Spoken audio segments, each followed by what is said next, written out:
Silahkan duduk, Bapak Ibu yang terkasih, Shalom. Apa kabarnya? Iya, tadi ketika saya duduk di kursi, ya, saya tadinya sudah mempersiapkan khotbah yang sama akan saya bawakan di ibadah kedua ini. Tapi ketika duduk di kursi saya mendapatkan sesuatu yang lain. Karena saya tahu jemaat itu datang dengan berbagai kepentingan dan kebutuhan. Tapi saya nggak tahu Tuhan mau bicara apa. Lalu saya buka-buka firman, saya cari catatan khotbah. Lah apa Tuhan, kalau saya nggak sampaikan khotbah yang tadi pagi, lalu apa yang mau saya sampaikan? Tiba-tiba Pak Gembala maju dan ngangkat lagu, ya, ku kagumi caramu mencintaimu, kau ada di cerita proses hidupku. Tiba-tiba Tuhan bicara sampaikan tentang proses kehidupan. Dan ayatnya itu di sini, lalu saya buka. Saudara, kita bersyukur punya Tuhan yang hidup. Tuhan yang masih berbicara sampai hari ini. Siapa yang masih percaya bahwa Tuhan masih bicara? Yang gak percaya pulang saja. Karena kita menyembah Tuhan yang hidup. Dia sanggup berbicara. Seperti zaman dulu dia menuntun hamba-hambanya, nabi-nabinya, dia juga Tuhan yang sampai hari ini masih berbicara. Ya. Ini mic saya bisa dikurangin echonya, di flat saja suaranya, bisa tes 1 2 3 3 2 1. Iya saudara, dia Tuhan yang masih berbicara sampai hari ini. Dan kalau kita masih percaya bahwa dia berbicara, dia menuntun langkah kita, ya kita akan mengalami Tuhan itu. Tapi kalau enggak, banyak orang Kristen yang cuma hidup, mereka menjalani kekristenannya setiap hari Minggu ke gereja, tapi tidak ada kerinduan untuk mengenal, mengejar Tuhan yang hidup itu. Makanya kekristenan kita stuck.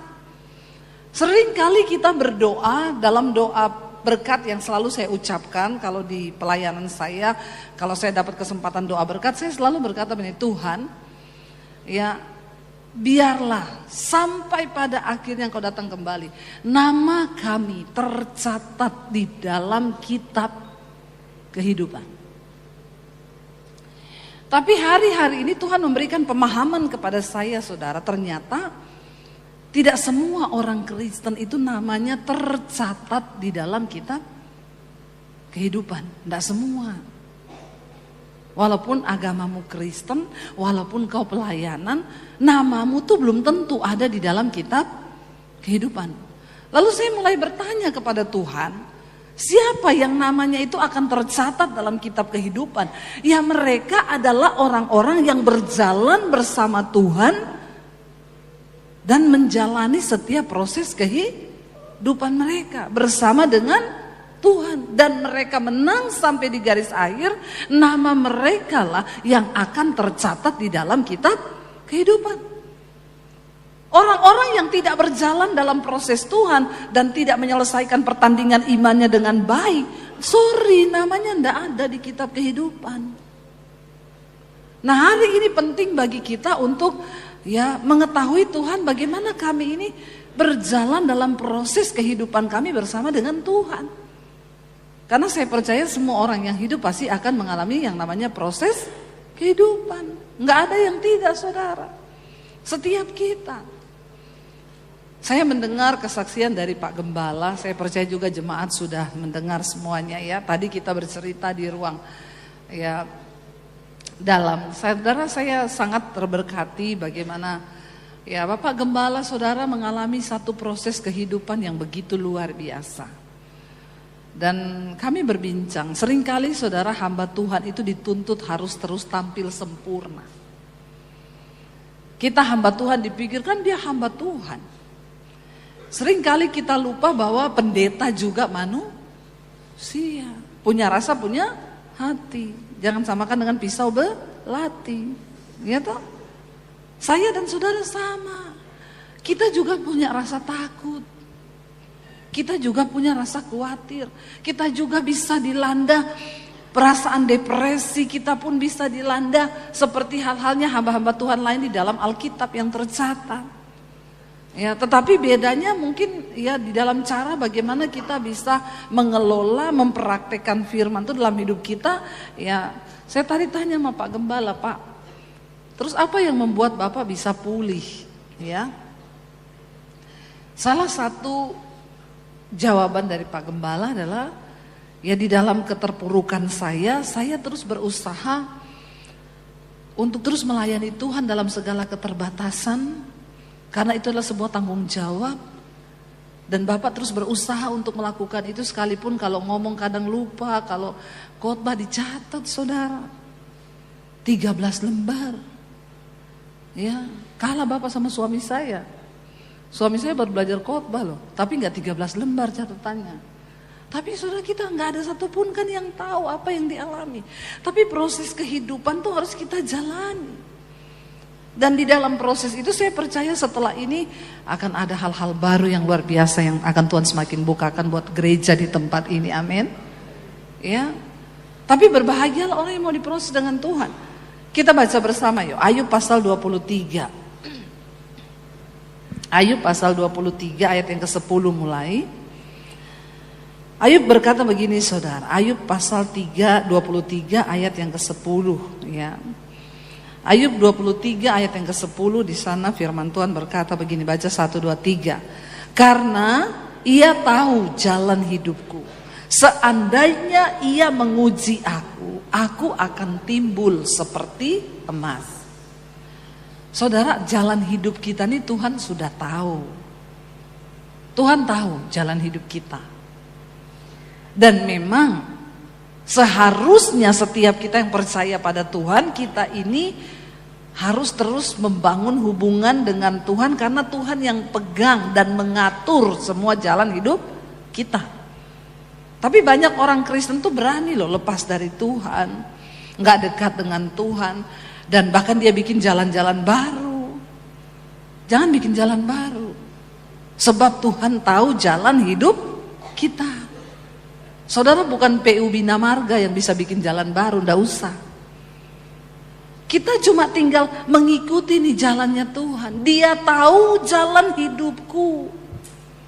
Tuhan tuh udah tahu kok.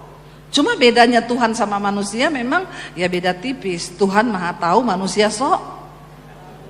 Nah itu. Bilang kanan kirimu, jangan sok tahu kau. Biar mikodong orang Makassar. Jangan mau kau sok tahu. Amin. Jangan sok tahu. Karena sesungguhnya kita ini tidak tahu apapun yang akan terjadi. Bahkan 5 menit ke depan kita nggak tahu kan. Kita nggak tahu saudara. Kita tidur malam ini, besok kita nggak tahu kok apa yang akan terjadi. Tapi ayat ini berkata sebab ia tahu jalan hidupku. Yang pegang blueprint atas hidup kita tuh Tuhan. Kenapa kita harus bergantung sama Tuhan? Kenapa kita harus melekat dengan Tuhan? Karena Tuhan itu sudah pegang rencana atas hidup kita. Dan goalnya dalam hidup ini adalah bagaimana kita cari tahu rencana Tuhan itu. Amin saudara. Karena saya percaya orang-orang yang akan menyelesaikan pertandingan hidupnya dengan baik adalah mereka yang berjalan sesuai dengan rencana Tuhan. Jangan bikin jalan sendiri. Kebanyakan orang Kristen tuh bikin jalan baru. Nanti kalau sudah kepentok baru mau cari Tuhan. Cari Tuhannya so tahu tetap juga. Kalau Tuhan baik, kenapa saya begini bu? Banyak tuh ibu-ibu datang. Bu Debi, kalau Tuhan baik, kenapa saya menikah dengan suami yang model begini? Saya tanya, ibu dulu waktu menikah berdoa nggak sama Tuhan? Berdoa nggak minta jodoh dari Tuhan? Maaf ya, saya minum dulu. Haleluya, bukan wedang jahe tapi. Tadi disiapin wedang jahe sama Pak Gembala. Saudara, ya, banyak orang datang dan berkata, Bu, kalau Tuhan baik, kenapa saya dapat jodoh kayak begini? Saya bilang, waktu kau mau menikah dulu, kau berdoa enggak? Kau cari tahu enggak sama Tuhan? Kebanyakan orang Kristen tuh datang waktu sudah bikin jalan sendiri, baru mereka mau cari Tuhan. Tapi puji Tuhan, setidaknya masih mau cari Tuhan. Tuhan yang tahu loh jalan hidup kita ini. Saya waktu mau menikah dulu, saya bilang sama Tony, banyak anak-anak muda nih saya lihat datang ya. Yang belum nikah berapa banyak? Angkat tangan. Yang belum menikah. Yang belum nikah aja angkat tangan. Yang sudah nikah enggak usah ngaku-ngaku. Yang belum menikah, ya puji Tuhan. Enggak usah malu kalau saya suruh angkat tangan tuh belum nikah tuh bersyukur, puji Tuhan, haleluya 12 kali. Daripada sudah nikah tapi enggak bahagia ya toh. Karena salah pilih tadi bikin jalan sendiri. Ya, kalau engkau mau menikah, kita tahu kan rancangan Tuhan tuh kan yang terbaik buat hidup kita kan. Saya waktu terima Tuhan Yesus, saya bilang begini, Tuhan saya enggak mau menikah. Saya sama Tuhan aja sudah cukup. Saya hanya mau melayani Tuhan. Tapi satu kali saya dengar suara Tuhan, Tuhan bilang begini, kamu harus menikah, karena kamu terlalu cantik untuk tidak menikah. Masalah buat lo. Kenapa tertawanya mengejek ya? Lalu saya berdoa begini, Tuhan kalau memang saya harus menikah, saya berdoa Tuhan pertemukan saya dengan suami yang akan mendorong saya untuk menggenapi rencana Tuhan atas hidup saya. Kalau dia orang yang akan membatalkan rencana Tuhan atas hidup saya, maka Tuhan tolong gagalkan. Karena saya mau menikah hanya untuk menggenapi rencana Tuhan. Perhatikan anak-anak muda ya. Anak-anak muda sekarang nggak mikir rencana Tuhan dalam pernikahan. Ya, ketemunya di Instagram. Janjiannya di Tokopedia. Nikahnya di blibli.com. Nanti cerainya di mana? Ya, saudara.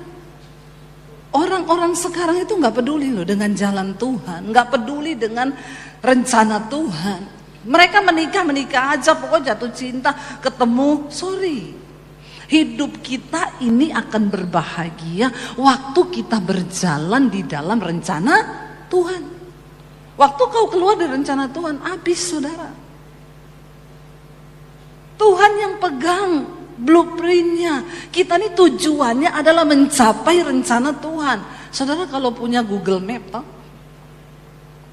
Saya dulu waktu pertama nyetir di Jakarta sendiri, suami pelayanan sendiri, saya sendiri.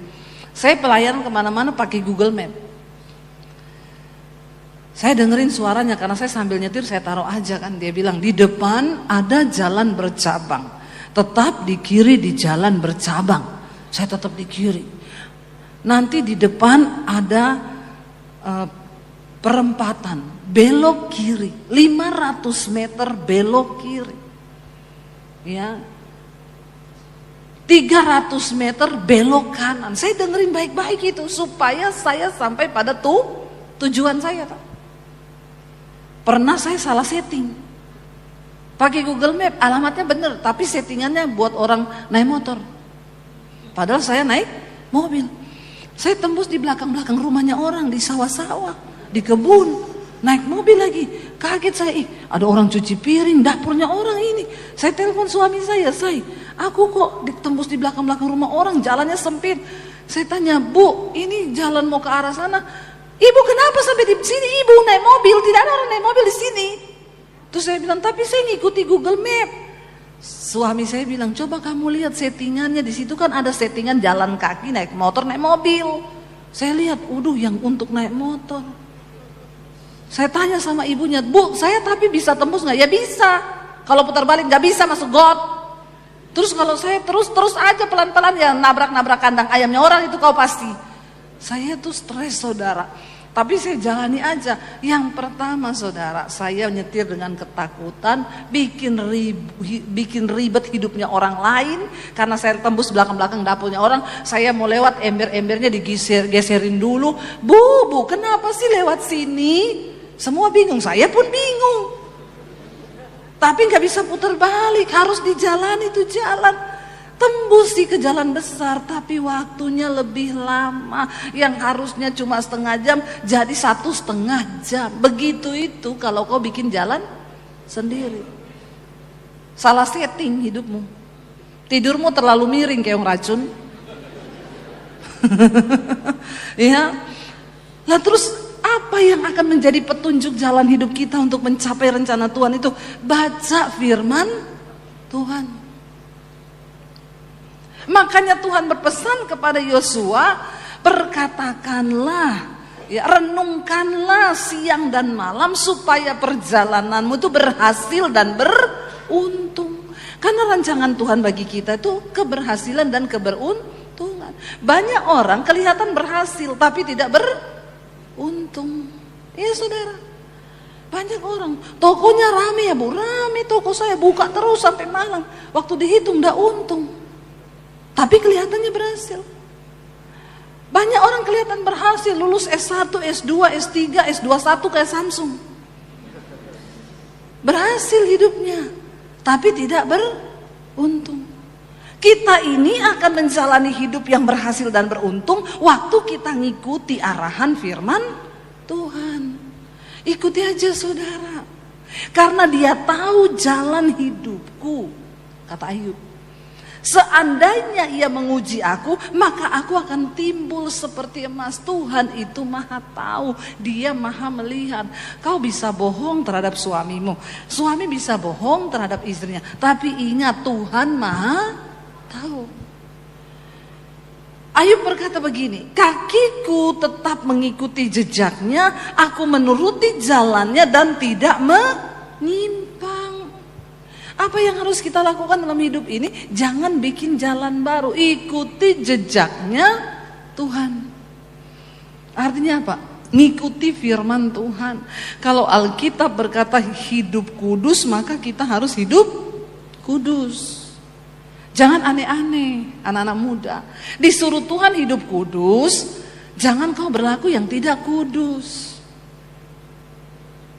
Melakukan kenajisan, persinahan, ikut-ikutan pergaulan yang gak baik, dugem sama teman-teman. Ya Allah, gajimu cuma 1,5 juta, ikut dugem kau. Ya, gak tahu diri itu namanya. Katanya bulan Juli dan Agustus ini adalah bulan yang singkat karena perputaran bumi lebih cepat. Jadi harinya akan cepat berganti. Ya, tapi itu tidak berlaku bagi yang sudah kasbon di kantor. Akan tidak terasa karena gajimu sudah habis. Banyak orang menciptakan penderitaan bagi dirinya sendiri karena kau nggak ngikuti firman Tuhan. Coba kalau kita ikuti, makanya saya itu kalau ada orang konseling, saya ini bukan gembala ya seperti ya Bapak Gembala di sini, Pak Kevin di sini. Saya tuh kalau ada jemaat yang, tapi ini jangan ditiru Pak Kevin, ini adegan berbahaya. Hanya dilakukan oleh Debbie Basir saja. Kalau ada orang mau konseling, Bu saya boleh konseling nggak? Saya tanya, kamu udah baca Alkitab belum? Sudah, nggak mungkin. Kalau kamu baca Alkitab sungguh-sungguh, kamu nggak perlu konseling. Kamu tuh konseling terus, kamu nggak baca Alkitab. Kalau kamu baca Alkitab, kamu tuh bakal ngerti. Karena semua jawaban atas persoalan di hidup itu ada di firman Tuhan. Amin. Kamu pulang dulu baca Alkitab dulu. Nanti kalau masih nggak temu juga, saya cariin ayatnya buat kamu. Udah nggak usah banyak-banyak konseling sekarang, amin. Bikin pusing saudara, bukan cuma saudara pusing, pendeta juga pusing. Kenapa pendeta pusing? Ngadepi jemaat yang gak tobat-tobat. Maunya konseling, maunya didoakan, konseling didoakan. Saya kalau ada orang minta doakan, Bu doakan dong. Nggak, saya tidak terima just tip doa. Nggak ada just tip doa, nggak ada. Tuhan Yesus bilang, kalau kamu mengalami jawaban doa, masuk dalam kamarmu, tutup pintu. Berdoalah kepada Bapamu di tempat yang tersembunyi, dari tempat yang tersembunyi. Karena Bapa akan menjawab doa orang-orang yang berdoa di tempat yang tersembunyi. Itu katanya Tuhan Yesus. Nggak ada di Alkitab, pergilah kau sama Pak Pendeta Gembala sana minta kau didoakan. Nggak ada. Tidak ada pendeta hebat.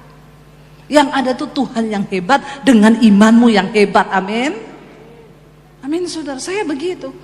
Di bandara nih turun cepat-cepat ada jemaat. Bu Debbie ya ampun puji Tuhan ketemu Bu Debbie, Bu doakan dong, tumpang tangan. Ngapain? Ya supaya Tuhan dengar. Doa di bandara gak didengar Tuhan. Kenapa? Basa-basi. Gak usah basa-basi. Tuhan gak suka pencitraan. Emangnya surga mau dengar sambil lewat saya, dalam nama Yesus Tuhan berkati dia, Tuhan masalah-masalah, terus lari gitu? Hello, please deh. Jadi saudara jangan kaget kalau ketemu saya minta didoakan, saya tidak mau doakan.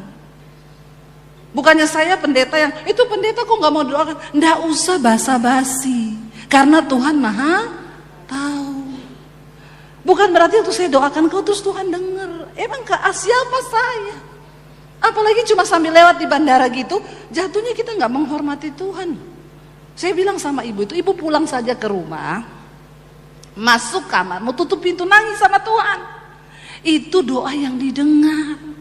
Kalau kita cuma sambil lalu doa di bandara, nggak usah basa-basi bu. Udah basa-basi nggak kasih saya amplop lagi. Nggak, saya nggak butuh amplop saudara. Semua berkat itu datang dari Tuhan. Tapi saya mau ngajarin saudara iman yang benar. Amin. Cari Tuhan sendiri. Masuk di kamarmu sendiri. Baca Alkitabmu sendiri. Cari Tuhan. Berdoa cari Tuhan. Dulu orang nggak ngerti, itu Bu Debbie ya, pendeta lain mau loh mendoakan. Ini jemaat-jemaat di YouTube nih, pendeta ini mendoakan mau, pendeta itu kamu cari aja pendeta sana. Jangan datang sama saya. Kalau kamu datang sama saya suruh kamu datang sama Tuhan. Karena tugas aku membawa kamu tuh ketemu Tuhan. Karena nggak ada just tip doa, nggak ada. Apalagi datang, doakan suamiku ya bu, enggak bisa bu, saya berdoa buat suamimu. Kenapa? Karena doa yang berkuasa itu lahir dari hati yang hancur. Saya enggak mungkin berdoa buat Pak Joni suamimu itu dengan hati yang hancur. Kenapa? Aku enggak cinta Pak Joni. Kalau aku cinta Pak Joni, hatiku hancur. Amin. Ngerti sekarang, ngerti? Doa yang meluluhkan hati Tuhan, doa yang dinaikkan dengan hati yang hancur. Bagaimana bisa saya berdoa buat Pak Joni sambil nangis? Emang Pak Joni siapanya saya? Please deh. Amin. Kalau saya berdoa buat suamiku Daniel, nangis saya, Tuhan berkati suamiku Daniel Tuhan. Kenapa lah saya cinta sama dia? Pak Joni kagak. Amin. Jangan bikin jalan sendiri dan ayo saudara, punya iman dengan prinsip Alkitabiah yang benar. Ya, saya selalu bilang saya nggak bisa dan saya nggak mau membawa orang itu untuk mencari hamba Tuhan, untuk bukan salah, bukan. Saya yakin kalau saudara minta doa sama Pak Gembala, sama Pak Kevin, mereka pasti mau. Karena ini gembala, makanya tadi saya bilang ini adegan berbahaya. Karena orang Kristen tuh lebih suka dininabobokan. Ini waktunya cari Tuhan yuk. Amin saudara. Berlutut di kaki Tuhan. Sekarang jemaat-jemaat yang ngerti itu semua gini, bu, dulu saya nggak ngerti loh. Ibu Debbie itu selalu bilang cari Tuhan sendiri. Sekarang saya baru tahu bu. Saya mengalami Tuhan sekarang bu. Saya dikit-dikit nangis masuk kamar. Iya, karena Tuhan lihat imanmu, hatimu yang hancur. Ketika engkau datang mencari Tuhan, maka Tuhan turun. Ayo ikuti jejaknya, turuti jalan-jalannya dan jangan menyimpang. Banyak penyimpangan rohani terjadi sekarang. Orang Kristen malas, apalagi kalau orang ke Israel terus titip-titip doa gitu ya. Titip di tembok ratapan. Terus kalau di tembok ratapan gitu, malaikat langsung bergetar gitu. Ketika ada pendeta yang bawain formulir doanya sampai ke tembok ratapan sana. Saya tidak menerima titipan doa untuk dimasukin di tembok ratapan. Ya, bahkan saya melarang kalau saya bawa orang mau berdoa di tembok ratapan, tidak usah kau berdoa di tembok ratapan. Itu orang Yahudi sampai sekarang berdoa di tembok ratapan, mereka tuh minta Mesias datang. Karena mereka tidak percaya Tuhan Yesus. Kalau kau juga berdoa di situ, berarti kau sama dengan mereka. Tempat yang paling indah untuk kita bertemu Tuhan di dalam kamarmu. Masuk, tutup pintu, cari Tuhan. Maka kau menemukan Tuhan. Tuhan menuntunmu, Tuhan mendidikmu. Ayat 12 berkata, perintah dari bibirnya tidak kulanggar. Dalam sanubariku kusimpan ucapan-ucapan mulutnya Tuhan. Firman Tuhan harus ada dalam sanubarimu, saudara, amin. Kalau hatimu gak penuh firman, terus kita ini mau ngapain hidup ini? Mari kita taruh firman Tuhan di dalam sanubari kita. Kenapa? Karena firman Tuhan itu akan menjadi kekuatan bagi kita yang sungguh-sungguh berharap pada Tuhan. Firman itu berbicara loh, saudara. Firman Tuhan itu punya kuasa. Karena Alkitab berkata, setiap ucapan yang keluar dari mulut Allah tidak akan pernah kembali dengan sia-sia, tetapi dia akan mengerjakan apa yang disuruhkan kepadanya. Amin, saudara. Tapi memang Alkitab, firman Tuhan tidak terjadi bagi semua orang. Enggak semua. Tidak semua orang Kristen akan mengalami kuasa kedahsyatan dari janji dan firman Tuhan. Hanya mereka yang hidup sungguh-sungguh berpegang, baca Alkitab setiap hari, yang dengar firman tiap hari, yang baca firman tiap hari 1 ayat saja. Siapa? Ya, itu seperti makanan loh bagi roh kita. Betapa beraninya kita hidup, kita nggak pegang firman. Entah saudara dengar khotbah ya, atau saudara baca 1 ayat saja, dan itu akan terjadi. Firman Tuhan itu, saudara, kalau diimani, itu dahsyat kuasanya. Karena firman Tuhan itu berkuasa untuk menciptakan bisnismu yang lemah, yang hampir mati, harapanmu, usahamu, hidupmu yang hampir mati, bisa dihidupkan kembali dengan firman Tuhan. Saya dengar Pak Gembala cerita, dulu waktu dalam keadaan terpuruk, lihat pohon pepaya di halaman parkiran. Pohon itu dulu berbuah sangat lebat, tiba-tiba mati, kering. Bahkan batangnya itu bolong separuh, hampir mati. Lalu ada suara Tuhan yang berkata, kira-kira pohon itu bisa hidup lagi enggak? Ya, bahkan Pak Gembala berpikir, ya bagaimana mungkin dia bisa hidup lagi, sudah kering begitu. Satu hari Bapak Gembala melihat ada tunas baru yang keluar. Seperti itulah hidupmu, saudara. Waktu kau percaya pada firman, apa yang kelihatannya sudah tidak ada harapan, itu Tuhan sanggup hidupkan kembali. Amin, saudara. Saya ini dulu cuma seorang berdosa yang tahun 95 saya sempat berpikir mengakhiri hidup saya dengan jalan bunuh diri. Karena saya melihat tidak ada lagi harapan di depan saya. Saya jatuh dalam dosa dan iblis menghakimi saya. Masa depanmu hancur, hidupmu hancur. Tidak ada yang sayang sama kamu, keluargamu seperti itu, papimu cuma mukulin kamu. Saya terpuruk. Dan saya berpikir saya akan mengakhiri hidup saya dengan jalan bunuh diri. Rasanya seperti pohon yang mati itu. Tapi ada satu usaha, saya pengen ketemu Tuhan. Saya bilang, Tuhan, sebelum saya mati bunuh diri, saya pengen ketemu Tuhan yang menciptakan saya. Saya tahu Tuhan itu ada, tapi siapa Tuhan itu? Saya bilang sebelum saya mati bunuh diri, saya pengen ketemu Tuhan. Dan saya yakin semua orang yang mau bunuh diri, kalau dia minta ketemu Tuhan dulu, pasti nggak jadi bunuh diri. Kenapa? Karena perjumpaan dengan Tuhan itu yang mengubahkan hidup kita, saudara. Perjumpaan dengan Tuhan itu yang akan mengubahkan nasibmu. Percayalah. Tidak ada kata terlanjur, tidak ada kata terlambat. Bahkan pohon yang kelihatannya sudah mati, kering-kering, batangnya hampir lubang separuh, Tuhan bisa hidupkan kembali. Karena firman Tuhan itu berkuasa untuk menghidupkan. Dan saya yakin itu cara Tuhan bicara buat Bapak Gembala loh. Dengan melihat pohon itu. Ya. Tadinya sudah putus harapan, mau bagaimana, merasa gagal dan lain sebagainya. Ya, kita nggak pernah tahu pergumulan batin orang. Ketika pandemi terjadi, bertubi-tubi, mengalami istri yang sakit, kan jemaat nggak pernah tahu. Bahkan jemaat terkadang sering lebih menghakimi. Itu kok gembala kayak gitu. Jemaat tuh kalau suruh menghakimi paling pinter. Tapi bukan jemaat di sini, jemaat di Jakarta. Jemaat di sini sudah tobat, insya Allah. Ya, di Jakarta tuh. Kadang kita nggak ngerti pergumulan orang. Kita nggak tahu kehidupan orang, tapi menghakimi itu cepat, saudara. Tapi ketika Pak Gembala lihat pohon itu dan Tuhan bicara, kamu lihat pohon itu mati loh, tapi bisa nggak dia hidup kembali? Dan ternyata muncul kembali tunas dan pohon itu menjadi rimbun lagi. Bahwa jangan kau berpikir sesuatu yang sudah mati itu akan selamanya mati. Ketika kita datang di tangan Tuhan, menyerahkan hidup kita sungguh-sungguh, Tuhan sanggup. Saudara bisa bayangkan, saya coba memflashback kembali. Kalau saya dulu jadi bunuh diri, saya gak pengen ketemu Tuhan. Tidak ada Debbie Basir yang hari ini ada. Tidak akan pernah ada loh.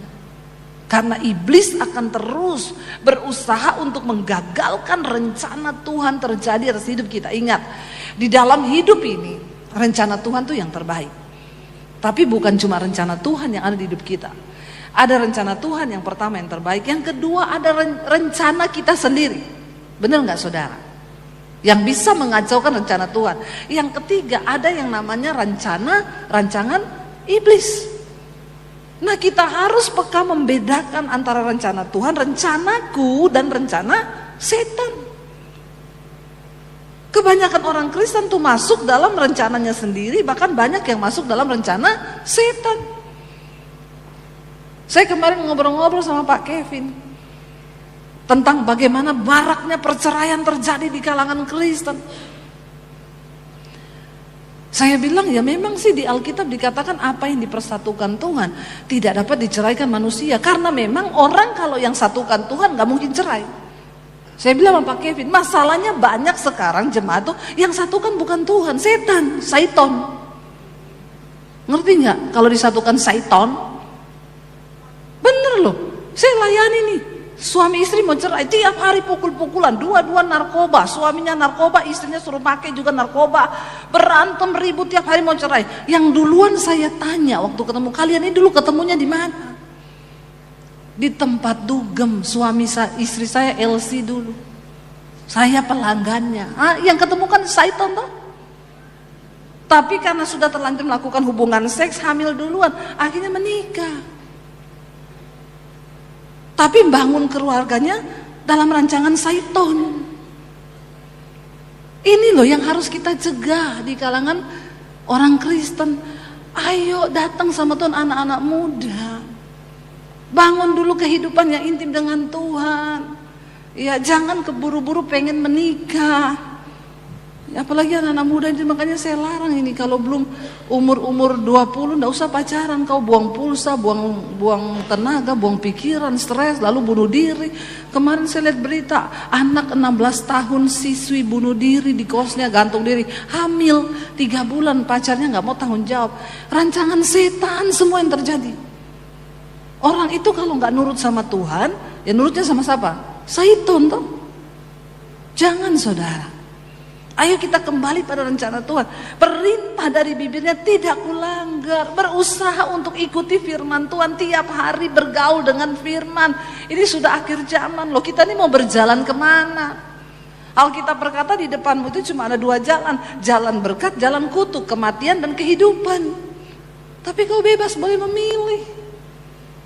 Nah kita ini pendeta berkhotbah sampai berbusa-busa mulut. Ini cuma buat ingetin kamu itu bertobat kembali ke jalan Tuhan.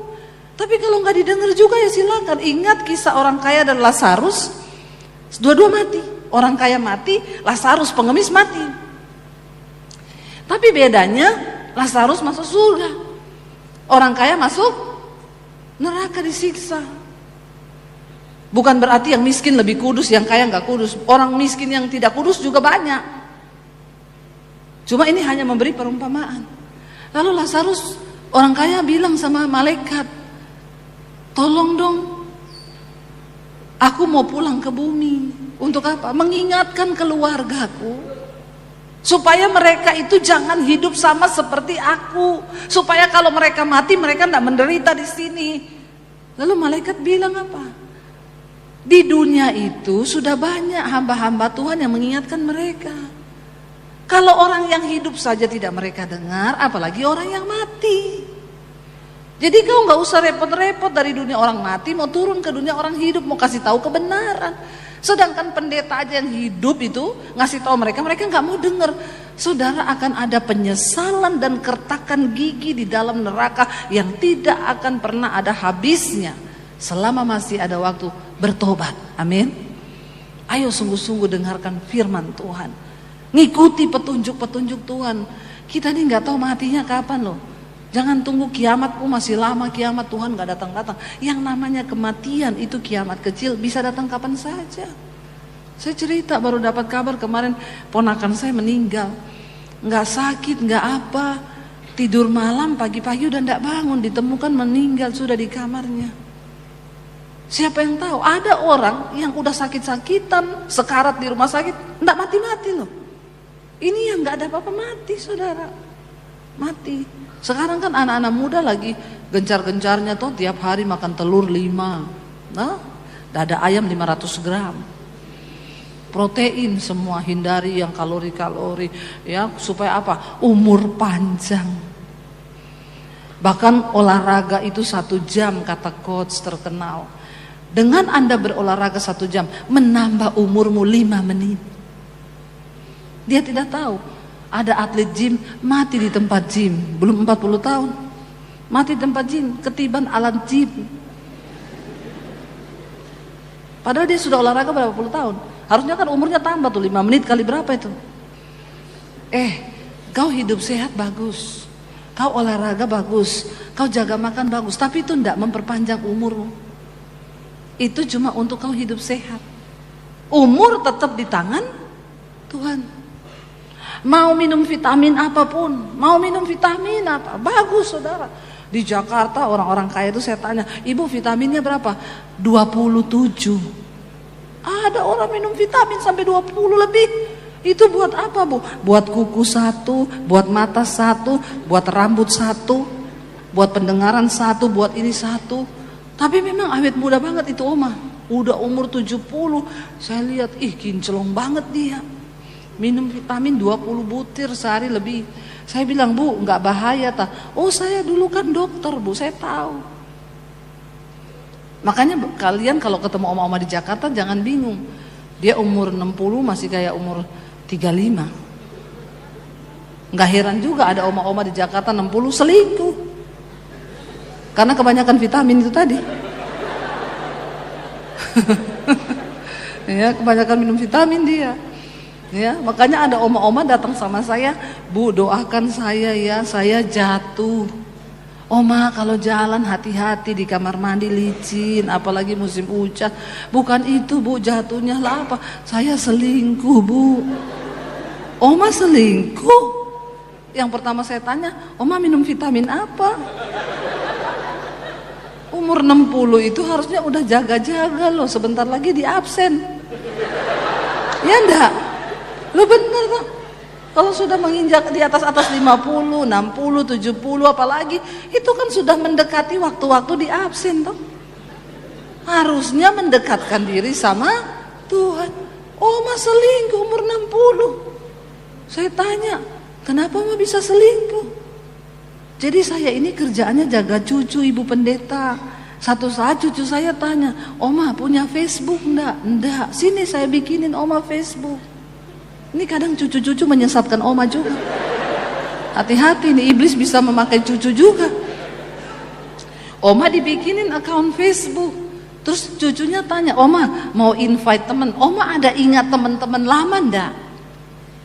Lah orang normal ditanyain teman lama, yang diingat siapa? Yang diingat pertama siapa?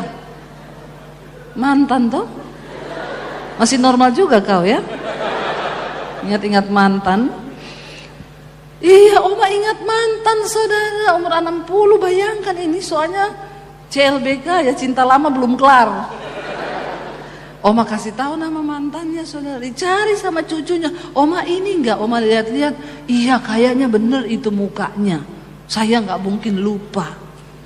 Lalu terhubunglah saudara, oma inbox, diajari cucunya ini. Coba inboxnya begini, halo kamu bener ini yang dulu. Iya ketemu saudara. Ketemu tiap hari chattingan oma. Terus saya bilang sudah oma, makanya kalau nggak kuat iman nggak usah Facebookan, tutup lagi aja oma, nggak usah Facebookan daripada bikin berdosa. Kan cuma di Facebookan, baru di Facebook. Bu pendeta kami sudah sering ketemu dan melakukan hubungan. Astagfirullah subhanallah. Ketemunya di mana? Itu opa tinggal di Kalimantan, oma di Jakarta. Opa kalau pengen ketemu terbang naik pesawat ke Jakarta, booking hotel. Memang ini dunia, ya kenakalan lansia.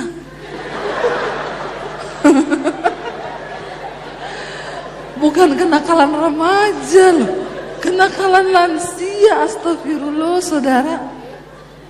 Makanya tolong perhatikan oma-oma, opa-opa itu di rumah ya. Terjadi. Terus omanya bilang, saya tuh sering dengar khotbahnya Bu Debi, saya kayak ditampar kalau dengar khotbah ibu. Oma nggak ketampar, saya tendang loh ma. Oma itu harusnya udah siap-siap, Oma. Sudah boleh pilih-pilih model sepatu yuk, baju apa yang mau dipakai di peti. Kok malah Oma masih sibuk selingkuh, itu bagaimana caranya? Orang tuh nggak ngerti saudara, hidup itu. Aduh kita ini dikasih hidup, ayo jangan sampai perintah dari bibirnya Tuhan tuh kau langgar. Simpan firman Tuhan dalam sanubarimu. Amin. Ayat 13, tetapi Tuhan itu tidak berubah. Ia tidak pernah berubah. Siapa dapat menghalangi dia? Apa yang dikehendakinya dilaksanakannya juga. Kenapa kita harus hidup takut Tuhan? Karena ada yang namanya takdir. Amin. Tuhan itu tidak pilih-pilih. Takdir itu tidak bisa dirubah. Siapa yang dapat menghalangi dia? Apa yang dikehendakinya dilaksanakannya juga. Pasti terjadi. Contoh, berapa waktu lalu ketika India Air pesawat ya Dreamline itu jatuh saudara. Lalu ada satu orang yang selamat, yang duduk di kursi 11A. Lalu semua orang berlomba-lomba ngomong ke saya, Bu Debi, ibu kan sering terbang-terbang. Ya, jadi ibu pilihlah kursi 11A apa D itu ya. Karena Bu ternyata bukan cuma itu, ada juga pernah kecelakaan pesawat yang duduk di kursi 11D itu selamat. Jadi itu ternyata kursi keberuntungan. Ya, kalau duduk di kursi situ. Saya bilang ya nggak usah duduk di kursi 11D, kalau waktunya mati kepleset di kamar mandi juga bisa mati. Apakah mereka tahu kalau pesawat itu lepas landas terus jatuh begitu? Kan nggak ada yang tahu itu. Dan apakah yang mati itu tidak dikasihi Tuhan? Apakah yang mati itu nggak disertai Tuhan? Hello saudara, itu namanya takdir. Semua orang bakalan mati, cuma tinggal caranya saja. Kita nggak bisa menghakimi itu jatuh berarti Tuhan nggak tolong, Tuhan nggak berkenan, berarti dihukum Tuhan. No, justru banyak orang yang berdosa terus nggak pernah ditegur-tegur. Orang berdosa itu kelihatannya hidupnya lebih baik, nyaman, damai, tenang dia, duitnya datang terus. Makanya banyak yang bilang orang itu kalau baik cepet matinya. Kalau lama tuh, kalau orang jatuh kok enggak mati-mati ya Bu? Iya, karena ada ayatnya. Firman Tuhan bilang Tuhan tidak berkenan pada kematian orang fasik, tapi pada pertobatannya. Sebenarnya Tuhan tuh enggak mau panggil orang tuh kalau masih berdosa, itu Tuhan enggak mau. Karena Tuhan lebih suka dia bertobat dulu baru mati. Nah kalau kita bicara tentang takdir, dia tidak berubah loh. Siapa yang dapat menghalangi Tuhan? Kalau Tuhan menghendakinya, dia pasti akan melaksanakannya. Karena ada yang namanya takdir di hidup ini, makanya kita harus hidup menghormati Tuhan. Supaya waktu kita diproses dengan yang namanya takdir Tuhan, kita ini bisa kuat menjalani, menghadapi, mengubah cara pikir kita sesuai dengan firman Tuhan. Saya ingat dulu kita mau ke Israel saudara. Bawa peserta itu 100 lebih. Saya berangkat duluan waktu itu. Suami saya tertinggal di Jakarta bawa 80 lebih orang. Waktu itu pakai pesawat dengan tipe jenis yang sama, Dreamline Boeing itu. Ketika sudah mau terbang dari Jakarta, tiba-tiba ada peserta saya sakit. Nggak bisa bernapas, sakit asam lambung, nggak bisa napas. Lalu dia akhirnya udah mau take off tidak jadi. Peserta saya ini dipindahkan ke bisnis kelas depan. Yang duduk di bisnis kelas suruh mundur, dilurusin dulu kursinya, pramugari datang, dipijat-pijat. Ibu gimana ibu, udah aman belum? Karena kita harus terbang sekarang. Dia bilang, kasih saya waktu ya 15 menit. Karena saya tidak pernah sakit begini. Ditunggu 15 menit, gak sembuh saudara. Akhirnya pramugarinya bilang, gak bisa, ibu harus turun. Dia bilang, kalau saya turun, suami saya turun, anak saya turun. Kami hilang uang 150 juta lebih. Bagaimana dong? Akhirnya berunding-berunding, pilotnya datang. Dia bilang, tapi kami juga gak bisa lama-lama di bandara. Ya udah kami kasih waktu ibu 15 menit lagi ya bu. Kalau tidak sembuh, kali ini ibu harus benar-benar turun dari pesawat. Orang udah marah, jengkel lihat ibu ini karena penerbangan terhalangi. Ini kenapa juga pakai acara sakit? Begitu sudah 30 menit lebih, pilotnya datang, pramugarinya datang, ibu dengan berat hati. Ibu harus keluar, pintu pesawat kami buka karena tidak bisa. Kami nggak bisa lagi menunda. Ini bandara sudah ada aturan, kami harus membayar denda kalau terlambat dan lain sebagainya. Waktu ibu itu berdiri, tiba-tiba dia bilang sakitnya dicabut, kayak ada yang cabut dari atas, sembuh dia. Terus dia bilang, aku sembuh. Nggak mungkin kamu sembuh, tadi kamu udah mau mati kok tiba-tiba sembuh. Jangan cuma karena uang 150 ribu loh. Ini penerbangannya 8 jam loh. Enggak bener, aku sembuh. Lalu pilotnya tanya, kalau dari 1 ke 10 ibu di angka berapa? 8, 9 lah. Oke kalau gitu, oke kita terbang ya terbang. Tutup pintu pesawat, ibu kembali ke tempat duduk, semua pakai sabuk pengaman. Ketika pesawat mau mundur, tiba-tiba mesin pesawat mati. Dicoba starter terus nggak bisa hidup. Lalu diumuminlah ke seluruh penumpang. Para penumpang yang kami hormati, kami berharap meminta maaf semua penumpang harus turun dari pesawat ini karena pesawat mengalami error sistem. Saudara, ternyata bukan cuma ibu itu yang harus turun, tapi semua penumpang. Waktu tahu pesawat tuh mengalami error sistem setelah menunggu setengah jam, semua ngomong sama ibu itu, ibu, untung ibu sakit ya bu. Setengah jam penerbangan kita diundur. Coba kalau ibu tidak sakit setengah jam itu kita sudah di atas. India Air kemarin baru 1 menit, belum semenit, baru berapa puluh detik terbang jatuh saudara. Saya bilang, itu yang namanya takdir Tuhan. Enggak ada yang tahu. Akhirnya penumpang semua suruh turun. Semua turun. Lalu mereka dikasih hotel nginap semalam di hotel bandara. Teknisinya harus didatangkan dari luar negeri untuk tunggu perbaikan pesawat. 1 malam, hampir besok malamnya lagi saudara, baru diumumkan mereka akan terbang. Saya ini sudah sampai di Aman. Saya berangkat sama peserta yang lain karena kami nggak kebagian seat di pesawat itu. Tadinya saya marah, saya bilang sama suami, saya nggak mau pisah loh sama kamu. Ya saya kan harus bareng-bareng. Dia bilang ngalah dulu say, yang penting kita ketemu di sana, kamu berangkat dulu aja. Saya waktu itu bertanya, Tuhan apa sih maksud Tuhan bikin begini? Pasti semua yang terjadi itu ada maksud Tuhan. Saya baru mengerti itu saudara. Waktu saya sudah sampai di Aman, mereka diumumin bahwa mereka akan berangkat hari besoknya itu, akhirnya dapat pengumuman berangkat malam itu. Malam besoknya sudah hampir 29 jam mereka di hotel dan di bandara. Ketika diumumkan akan berangkat, ada 1 orang yang berbicara begini, kita berangkat pakai pesawat yang rusak kemarin. Terus suami saya bilang, iya tapi sudah dibenerin. Bapak jamin benarnya bener? Kalau di atas terus dia sistem error lagi gimana? Karena mobil aja, komputer aja bisa diperbaiki, error lagi bisa enggak? Bisa. Gara-gara 1 orang bapak bersuara gitu, semua akhirnya ribut, peserta 80 orang lebih saudara. Saya baru mengerti kenapa yang Tuhan kasih tinggal di Jakarta itu suami saya yang orang Solo yang sabar. Kalau seandainya saya yang di situ orang Sulawesi itu, orang kita kan orang Sulawesi itu, tenaku jampane. Iya tuh, saya kalau di situ saya bubarin itu grup, pulang kalian semua pulang. Karena suamiku di situ tertinggal menghadapi satu-satu. Bapak tanggung jawab nggak kalau pesawatnya jatuh? Waduh, saya di grup dikasih tahu, suami saya telepon saya berdoa loh, aku bingung ini grup kenapa jadi begini, kacau semua. Saya bilang bubarin aja, bubarin.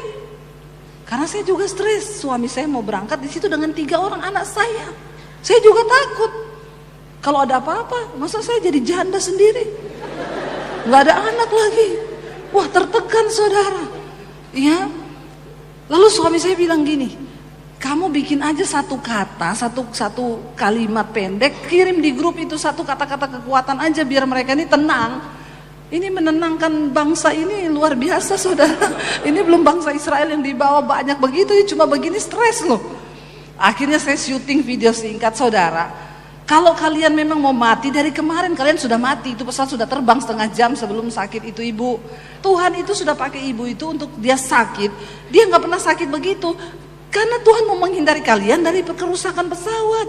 Ada lagi yang nyaut begini. Ya siapa tahu kita aja yang ngeyel. Sudah Tuhan kasih begitu tetap aja mau berangkat. Coba saudara, mengalami yang begini ini memang. Saya baru mengerti kenapa Musa marah-marah dan dia pukul itu gunung. Ya, itu Musa dipilih Tuhan, Alkitab bilang karena dia orang yang paling lemah lembut. Mirip-mirip orang Solo suami saya ini. Ya tapi itu dia bisa emosi menghadapi bangsa itu juga begitu. Kalau ini rencana Tuhan bu, terus kita ngeyel, kita tetap berangkat. Kalau jatuh ibu tanggung jawab. Saya digituin, saya balas. Kau pikir juga saya mau jadi janda? Di situ ada anak saya 3 dan ada suami saya 1. Akhirnya saya bilang gini, yang mau pulang silakan pulang. Tidak ada penggantian uang. Yang tetap mau berangkat dengan iman berangkat saja. Kita mau ke tanah perjanjian. Bukankah mati hidup itu di tangan Tuhan? Kalau belum waktunya mati, kau tidak mati. Tapi kalau sudah waktunya mati, biar kau cuma di bandara, mati juga kau. Orang Sulawesi ini. Saya taruh di grup saudara. 6 orang mundur, tidak berani terbang. Yang lainnya akhirnya pasrah. Semua gini, ngomong ke suami saya, Pak Daniel, saya titip iman loh Pak. Nggak bisa titip iman Pak. Ini waktunya iman tanggung sendiri-sendiri. Itu memang grup yang paling luar biasa saudara. Akhirnya naiklah mereka ke pesawat. Naik ke pesawat, ada 1 orang bapak. Itu kan tegang sekali. Anak saya juga telepon saya, Mam, kita gimana Mam? Lah kamu berani enggak? Ya kita takut. Kalau takut enggak usah deh, pulang aja. Terus dia bilang, terus papi tetap berangkat. Papi tetap berangkat karena papi harus bawa rombongan. Masa papi pulang? Terus dia bilang, lah kalau papi berangkat sendiri, lah nek papi mati sendiri piye no? Saya bilang sama anak saya, nek kamu enggak mau papi mati sendiri ya ikut tuh. Itu aduh saudara, benar-benar itu bergejolak loh saya juga. Akhirnya berangkat. Itu kan pesawat lama diputar-putarin di bandara dulu nyoba mesin. Ini bukan mobil, ini nyoba-nyoba mesin pesawat. Diputerin, puter. Itu semua tegang, tidak ada suara. Ada 1 bapak peserta saya, dia tuh takut naik pesawat. Seumur-umur dia paling takut naik pesawat. Dia bilang, kok yo pas dapat pesawat terusak. Saya bilang, apa yang kau takuti itu yang akan mendatangimu. Makanya jangan penakut. Waktu sudah mau berangkat saudara, dia bilang, saya bu lihat-lihat jendela bu, siapa tahu ada yang kebuka. Saya mau lompat itu waktu udah di pesawat itu. Bener bu, saya takut sekali. Di saat dia lagi ketakutan, istrinya pegang tangannya dan bilang gini, Pak, kalau ada dosa yang mau kau akui, ini waktu yang tepat untuk pengakuan dosa Pak. Terus saya bilang, jadi Bapak sudah mengaku? Puji Tuhan belum bu. Makanya saya masih hidup sekarang. Kalau saya sudah mengaku sudah mati saya bu. Bukan jatuh dari pesawat, disalib istri saya. Itu mereka mau berangkat saudara. Yang orang-orang tua yang suami istri sudah telepon anak-anaknya, sudah kasih pin ATM. Iya benar, kamu catat ya pin ATM-nya papa, mama ini, surat-surat di sini. Lah yang mayoritas berangkat itu kan ibu-ibu, nggak ada suami. Yang saya bingung ibu-ibu itu telepon suaminya semua, Pak gimana saya? Suaminya berangkat saja berangkat. Saya tuh bertanya loh saudara, ini bapak-bapak imannya kok luar biasa ya. Suruh istrinya, enggak ada bapak yang keberatan, enggak ada. Yang bilang istrinya pulang mah, enggak ada, semua berangkat mah. Saya nggak tahu rencananya apa gitu. Tapi Tuhan tahu jalan hidupnya. Itu saya menunggu di Aman, saudara. Begitu suami saya bilang, kita sudah terbang. Anak-anak saya bilang, kamu putar pujian di telinga, taruh aja nyanyian lagu-lagu. Kamu berjalan bersama Tuhan. Saya di Aman, saya matiin handphone. Saya matiin semua, saya nggak berani lihat media sosial. Saya takut waktu saya buka tiba-tiba pesawat dengan tujuan kehilangan kontak dan hilang. Itu saya tidak berani.